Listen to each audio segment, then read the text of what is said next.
Как установить первый контакт? Все говорят про то, что обязательно нужно иметь базу контактов журналистов. Но как ее создать? Это не 500 имейлов, которые передаются годами внутри организации и чаще всего не актуальны или попадают в спам к журналистам. Шаг первый. Составьте список из 5-10 медиа, которые совпадают с вашей целевой аудиторией, форматом и задачей. Шаг второй. Посмотрите, как уже освещается ваша тема и кто пишет о ней. Соберите ссылки на наиболее удачные статьи. Найдите контакты журналистов и редакторов рубрик, например, в социальных сетях, на сайтах медиа. Используйте свою сеть среди коллег. Шаг 3. Найдите общие контакты, темы или повод, чтобы обратиться к журналисту или редактору. Самое сложное – это писать или обращаться к незнакомому человеку с просьбой. Поэтому попробуйте найти, что поможет заинтересовать, и предложите формат, удобный журналисту. Кофе возле его редакции, мероприятие, на котором уже запланировано его участие. Шаг 4.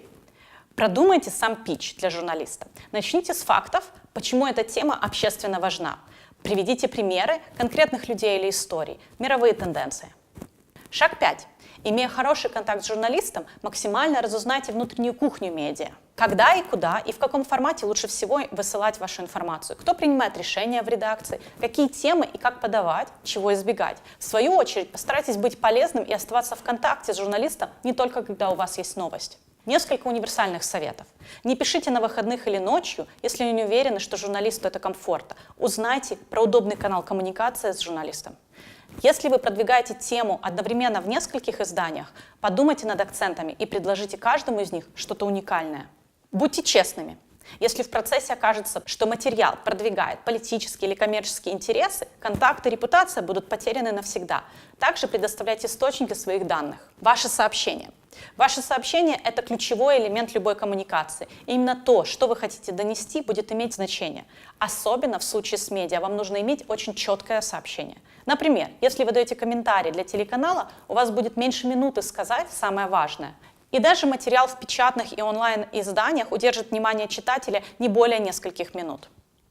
Поэтому приготовьте 3, максимум 5 предложений, которые дают основные факты и вызывают эмоции у читателя. Для СМИ важно говорить про актуальные темы, конфликты, столкновения двух точек зрения, уникальность, необычность, сенсационность, достоверность, факты и человеческий интерес. Нужен ли пресс-релиз? Чаще всего ответ нет. Самый эффективный способ рассказать свою историю журналисту – это связаться индивидуально. Когда стоит писать пресс-релиз? Только если у вас есть сильный информационный повод, который важен для всей отрасли или для страны. Помните, новость должна быть не о вас или вашем проекте. Она должна быть о важном событии для общества. Если вы думаете о колонке или готовой статье, журналисты хотят получать материал, написанный в стиле их издания. Присмотритесь к статьям в этом медиа и попытайтесь повторить их стиль.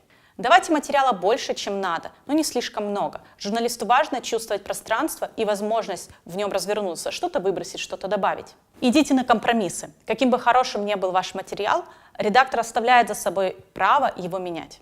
Подготовьте карту с ключевыми медиа, которые важны для вашей организации. Отметьте журналистов, редакторов, найдите их контакты, соберите публикации на схожие темы.